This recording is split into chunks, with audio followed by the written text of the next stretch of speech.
Nous entrons actuellement dans la carrière souterraine de la Maison Blanche, où nous allons rejoindre Dominique Fèvre, président de l'ARAM, Association des recherches historiques et archéologiques militaires de Saint-Venant, qui est l'un des commissaires scientifiques de l'exposition Vimy 1917, la guerre souterraine des Canadiens, et qui va nous présenter le site de la Maison Blanche.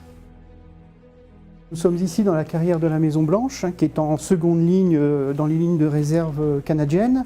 Donc il faut s'imaginer que nous sommes une semaine avant l'attaque de Vimy et que les bataillons se succèdent les uns après les autres pour prendre un peu de repos forcé, dirons-nous. Les soldats passent beaucoup de temps dans les carrières et ce temps, ils le passent aussi à graver différentes choses. À graver les insignes de leur bataillon, à graver leur nom, parfois leur matricule.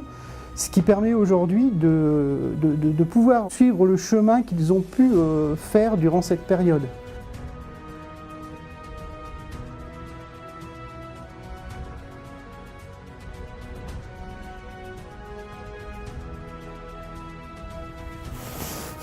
On voit, c'est quand même assez émouvant parce que on se rend compte que le gars ici était ici à 100 ans. Il a tracé ce dessin le 27 mars 1917 et on est le 22. Donc il a fait son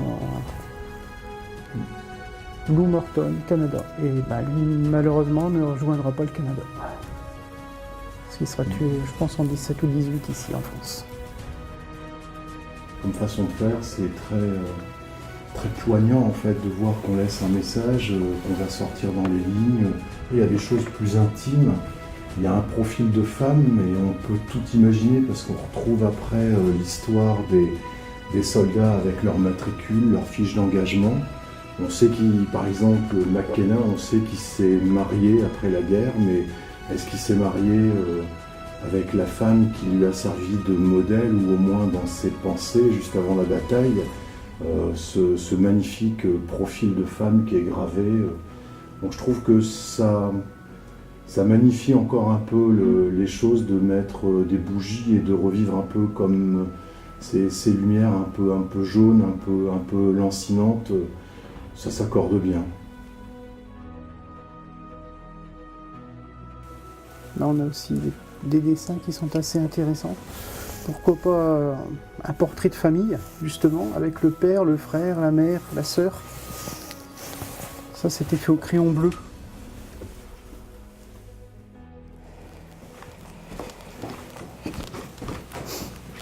Donc la fameuse boîte aux lettres qui se trouve ici.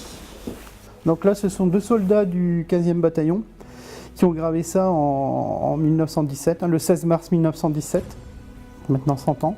Deux soldats qui vont être tous deux blessés, l'un durant les combats de Vimy et l'autre quelques mois plus tard. Boîte aux lettres qui est un peu symbolique, disons, c'est aussi un lien d'envoyer du courrier vers son pays.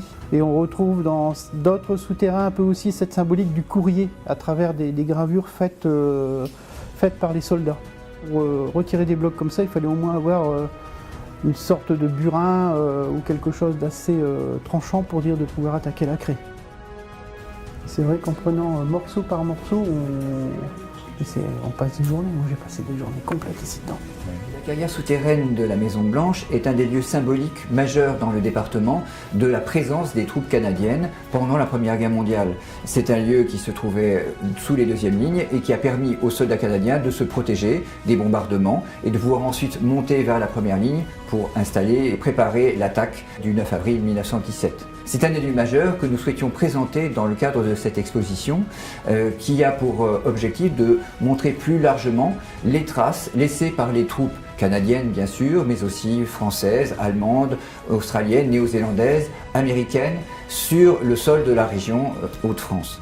Ce sont des vestiges assez impressionnants à la fois pour la qualité artistique réellement de la réalisation, et puis aussi parce qu'il a pris son temps, parce qu'il s'est investi complètement dans ce travail pour rappeler, pour commémorer l'ensemble de ses compagnons. Oui, ce ne sont que quelques exemples de ce que l'on peut voir, découvrir dans l'exposition Vimy 1917, la guerre souterraine des Canadiens. On pourra effectivement voir non seulement des photographies, des moulages images de ces gravures, mais aussi une reconstitution en 3D d'une traversée du souterrain de la Maison Blanche, et puis aussi des biographies de certains de ces combattants, en particulier celle d'Ambler justement, et plus encore. Je vous invite à venir la visiter.